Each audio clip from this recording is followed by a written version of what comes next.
रामपुर गांव में सूरज आग बरसा रहा था। दोपहर का वक्त था, एकदम झुलसा देने वाली गर्मी। खाली रास्तों पर धूल के बवंडर नाच रहे थे। पंछी भी अपने यूजुअल चीरफुल गाने नहीं गा रहे थे। पेड़ों के पत्ते भी एकदम मुरझाए हुए लटक रहे थे। गांव जैसे सोया हुआ लग रहा था, या फिर कहीं छिपा हुआ था, किसी चीज का इंतजार कर रहा था, कोई ऐसी चीज जिसे वो देखना नहीं चाहता था। एक गहरी खामोशी सब तरफ छाई हुई थी। खिड़कियां जोरदार गर्मी से बचने के लिए कसकर बंद थीं। दरवाजे भी मजबूती से बंद थे। पतली गलियों में एक भी इंसान नजर नहीं आ रहा था। हवा बहुत भारी थी, बोझिल। तुम उस खामोशी को लगभग महसूस कर सकते थे, जैसे उसका स्वाद ले रहे हो। ये एक पुरानी खामोशी थी, एक ऐसी खामोशी जो राज जानती थी, ऐसे राज जिन्हें किसी को भी छेड़ना नहीं चाहिए था। सिर्फ कुछ अनदेखे कीड़ों की धिनधिनाहट सुनाई दे रही थी, और शायद अगर तुम बहुत ध्यान से सुनते तो एक पुराने साइन बोर्ड की हल्की सी चरमराने की आवाज। एक ऐसा साइन जिसे अब कोई पढ़ने की जहमत नहीं उठाता था। वो एक ऐसी जगह की तरफ इशारा करता था जिसे सब जानते थे, एक ऐसी जगह जिससे सब डरते थे। गांव अपनी सांसें थामे रखता था, खासकर दोपहर के इन घंटों में। ये वाली दोपहर तो और भी ज्यादा शांत लग रही थी, ज्यादा चौकन्नी। गांव सूरज ढलने का इंतजार कर रहा था। रामपुर के किनारे पर एक पुराना घर खड़ा था, एक हवेली। वो बहुत बड़ी थी और टूट रही थी। टूटी हुई खिड़कियां खाली आंखों की तरह बाहर झांक रही थीं। जंगली बेलें उसकी पत्थर की दीवारों पर चढ़ रही थीं। वो कंकाल की उंगलियों जैसी दिखती थीं, पहुंचती हुई, पकड़ती हुई। पेंट उखड़ रहा था। शानदार लकड़ी के दरवाजों पर निशान थे और उनका रंग फीका पड़ गया था। वहां कई कई सालों से कोई नहीं रहा था, या कम से कम कोई जिंदा इंसान तो नहीं। गांव वाले उसके बारे में दबी आवाज में बात करते थे। वो उसे शापित हवेली कहते थे। वो कहते थे कि उसकी सड़ती हुई दीवारों के अंदर एक काली छाया छिपी रहती है, एक ऐसी छाया जो एक खास वक्त पर और ताकतवर हो जाती थी। ठीक दोपहर के 1:20 पर हर रोज वो वापस आता है। वो फुसफुसाते। वो हमेशा दोपहर 1:20 पर वापस आता है। उनकी आंखें घबराहट में इधर उधर देखती, जैसे सिर्फ ये शब्द बोलने से ही वो बुराई आ जाएगी। बच्चों को हवेली के पास कभी न जाने की चेतावनी दी जाती थी, यहाँ तक कि सबसे ज्यादा रोशनी वाले दिन में भी नहीं। टिमटिमाती आग के चारों ओर कहानियां सुनाई जाती थीं, अजीब आवाजों की कहानियां, गोस्टली लाइट्स की, उन लोगों की जिन्होंने अंदर जाने की हिम्मत की और कभी वैसे बाहर नहीं निकले जैसे गए थे। कुछ कहते थे कि वो कभी बाहर ही नहीं निकले। इस सोते हुए डरे हुए गांव में आया रोहित। वो जवान था, एनर्जी से भरपूर और एक व्लॉगर, हमेशा अपनी अगली बड़ी स्टोरी की तलाश में, अपनी अगली वायरल वीडियो। उसके पास एक बैकपैक था जो इक्विपमेंट से भरा हुआ था, कैमरास, माइक्रोफोन्स, लाइट्स। उसने रामपुर की हॉन्टेड हवेली की कहानियां सुनी थीं। वो भूतों में यकीन नहीं करता था, नॉट रियली, लेकिन उसके फॉलोअर्स करते थे, और उसका मतलब था व्यूज। रोहित ने रात बिताने का प्लान बनाया, या कम से कम दोपहर 1:20 के बाद तक रुकने का। वो उस हॉन्टिंग को कैमरा पर कैप्चर करना चाहता था। इंडिया की मोस्ट हॉन्टेड हवेली में गोस्ट हंटिंग, उसने टाइटल सोचा। वो मुस्कुराया, ये बहुत ह्यूज होगा। उसे एक्साइटमेंट का थ्रिल महसूस हुआ, थोड़ा सा डर भी, लेकिन उसने उसे दबा दिया। डर कैमरा के लिए अच्छा था, इससे ऑडियंस और करीब आकर देखती। उसने अपना गियर एक आखिरी बार चेक किया। बैटरीज चार्ज्ड, मेमोरी कार्ड्स खाली। उसका मेन कैमरा उसके हाथ में भारी लग रहा था। डर का सामना करने का टाइम। रोहित ने हवेली के चरमराते लोहे के गेट को धक्का देकर खोला। आवाज खामोशी में जोर से गूंजी, जैसे खुद घर की कराह हो। उसने झाड़ियों से भरे रास्ते पर कदम रखा। उसके जूतों के नीचे जंगली घास चरमराहट कर रही थी।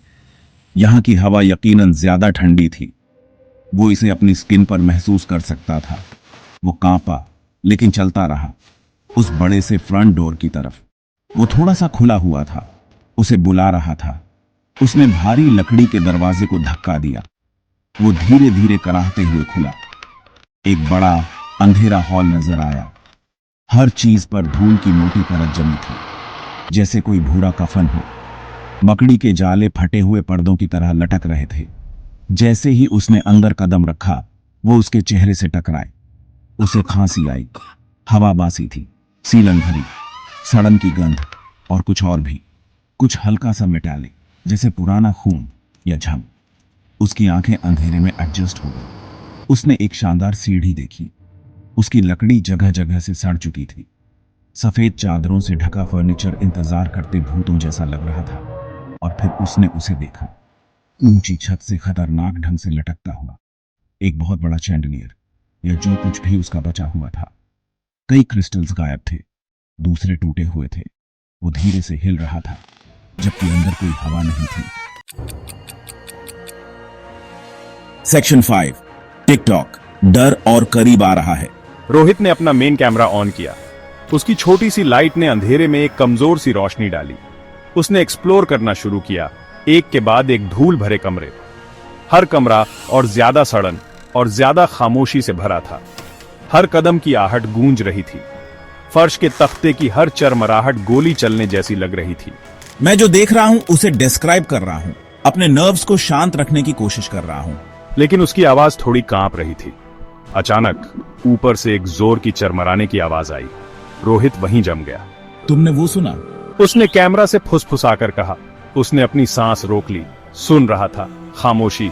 फिर एक और चरमराहट, इस बार धीमी, जैसे कोई चल रहा हो, बहुत ध्यान से। उसने अपना कैमरा शानदार सीढ़ी की तरफ किया। क्या ऊपर कोई है? सिर्फ वो दमघोंटू खामोशी ने उसे जवाब दिया। उसके रोंगटे खड़े हो गए। वो एक ऐसी जगह पहुंचा जो शायद एक स्टडी रूम रहा होगा। किताबें फर्श पर बिखरी पड़ी थीं, उनके पन्ने पीले पड़ चुके थे और टूट रहे थे। और कोने में एक पुरानी ग्रैंडफादर क्लॉक धूल से ढकी हुई खड़ी थी। उसका पेंडुलम रुका हुआ था। रोहित ने करीब से झांका। सुइयां रुकी हुई थीं, 1:19 पर। अजीब। उसने शीशे पर थपथपाया। तभी उसने वो सुना, एक हल्की सी टिक। सेक्शन 6, वो डरावना वक्त तेजी से करीब आ रहा है। रोहित ने अपनी घड़ी देखी। दोपहर के 12:55। वो डरावना वक्त तेजी से करीब आ रहा था। उसने तय किया कि मेन हॉल अपने उस क्रीपी चैंडलियर के साथ इंतजार करने के लिए सबसे अच्छी जगह है। अगर दोपहर 1:20 पर कुछ होने वाला था तो वो वहीं होगा। उसने अपने मेन कैमरा के लिए एक छोटा ट्राइपॉड सेट किया, उसे हॉल के सेंटर की तरफ पॉइंट करके।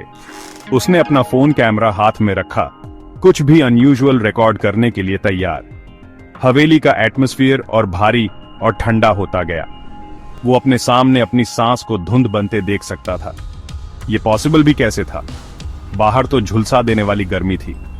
अचानक हवा का एक बर्फीला झोंका हॉल से गुजरा। खिड़कियों के टूटे शीशों को खड़खड़ाता हुआ, मकड़ी के जालों को भूतिया सायों की तरह नचाता हुआ। लेकिन सारे दरवाजे और खिड़कियां बंद थे, एकदम सील्ड। उसे यकीन था। वो हल्की टिक टिक की आवाज जो मैंने पहले सुनी थी, अब तेज हो रही है। ज्यादा साफ, ज्यादा जोरदार। Tick tock. ऐसा लग रहा है जैसे ये किसी चीज के लिए काउंटडाउन कर रही है। लेकिन किस चीज के लिए, मैं जानना नहीं चाहता। लेकिन मुझे रुकना होगा, मेरे व्लॉग के लिए, मेरे फॉलोअर्स के लिए। सेक्शन 7, दोपहर के 1:20। बुरा सपना शुरू हो गया। अचानक एक जोरदार झंग लगी हुई घंटी की आवाज पूरे हॉल में गूंजी। रोहित उछल पड़ा। उसने ग्रैंडफादर क्लॉक की तरफ देखा। वो अब भी 1:19 पर रुकी हुई थी, लेकिन घंटी की आवाज फिर आई। वो गिन रही थी। वो 20 बार बजी, फिर खामोशी। उसकी घड़ी में दोपहर के 1:20 हो रहे थे। बिल्कुल। हवा में एक अनदेखी एनर्जी की सरसराहट थी। वो पल आ गया था। उसने अपनी सांस रोक ली। उसके ऊपर वो विशाल टूटा हुआ चैंडलियर हिलने लगा, पहले धीरे से, फिर और जोर से, खतरनाक तरीके से चरमराते हुए। रोहित के चारों ओर धूल और क्रिस्टल के छोटे टुकड़े बरसने लगे। वो डर से पीछे हटा, ऊपर देखते हुए। ऐसा लग रहा था कि वो किसी भी पल नीचे गिर जाएगा। घर के अंदर कहीं गहराई से एक गहरी गले से निकली कराह गूंजी। वो सिर्फ दर्द की आवाज थी, सिर्फ निराशा की। वो रोहित की हड्डियों में कंपन कर गई। दीवारों से धुंधली परछाइयां निकली, कमरे में तेजी से इधर उधर भागती हुई, इतनी तेज कि साफ दिखाई ना दे, काली बिजली की लकीरों की तरह।